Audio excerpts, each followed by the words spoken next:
Best Friends by Allison Davis, illustrated by David Prebena.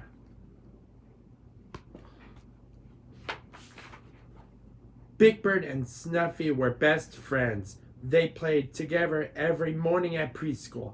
They played pretend with puppets. They played the piano, they solved puzzles, and they solved mysteries.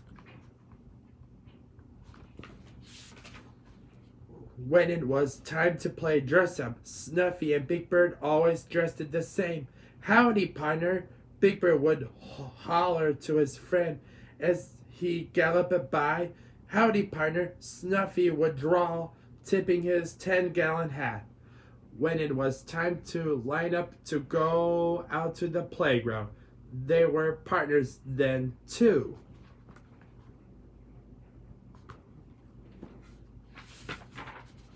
Big Bird and Snuffy always sat side by side for story time. They traded snacks and they traded secrets.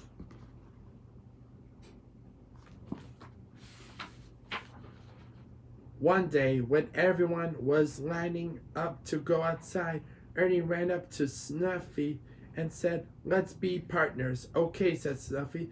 Big Bird had no partner. He had to go to the end of the line and be partners with Ethel, the teacher. Outside, Big Bird ran to push Snuffy on the swing, but Snuffy said, "I don't need a push, Bird. Ernie is teaching me how to pump. Watch this." Snuffy stretched his legs out straight when he swung forward and bent his knees when he swung back. "Swing with us, Big Bird," said Big Bird, but Big Bird didn't feel like swinging anymore.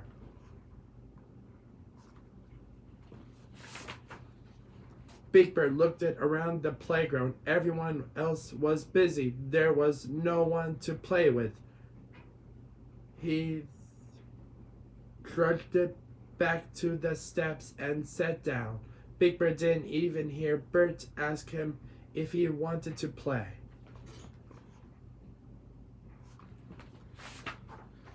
At story time, Big Bird tried to sit next to Snuffy, but he couldn't. Ernie was already sitting on one side. Harry was on the other. Big Bird tried to scooch up close behind Snuffy, but he sat on Harry's finger by mistake. "Ow!" Harry cried. "Big Bird, dear," said Ethel, "would you please sit back a little?" "Thank you." Big Bird felt like he was going to cry. "Hi, Bird," said Snuffy as he sat down beside him at snack time. "Trade you my crackers for your carrots." "No, thanks," said Big Bird. "I'll trade you my apple for your crackers, Snuffy," said Ernie, sliding in beside them. "Okay," said Snuffy.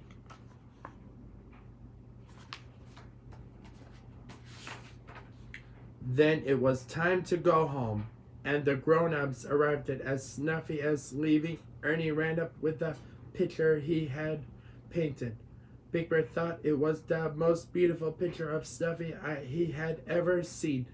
It had pretty orange flecks in it, just the way Snuffy's fur did. "To Snuffy, from your friend Ernie. Read, Mrs. Snuffleupagus." Big Bird bursted out the door, and Granny had to hurry to catch up with him. "Wait for me, dearie," she said. "Why, Big Bird, what's wrong?" Big Bird leaned in against her shoulder and cried and cried. "Snuffy isn't my friend anymore," he sobbed. "He's Ernie's friend." Then he told Granny everything that had happened.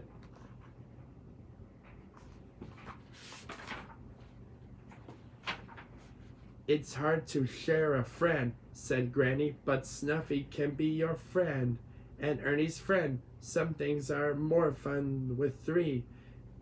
It just depends." Honk, honk. Snuffy and his mommy drove by and waved it. "Bye, Bird," called Snuffy. "See you tomorrow, buddy." Granny looked it over at Granny Bird and smiled. The next day, Big Bird and Snuffy put on a puppet show.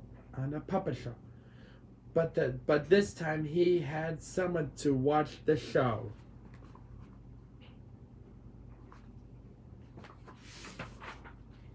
When they went out to play, Ernie and Snuffy showed Big Bird how to pump. "Wee!" yelled Big Bird. "This is fun."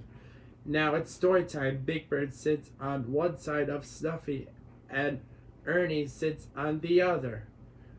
And at snack time, Big Bird and Snuffy and Ernie all share.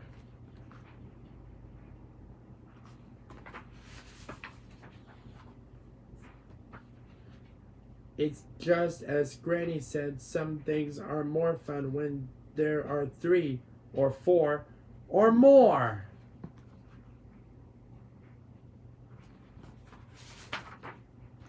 It just depends. The end.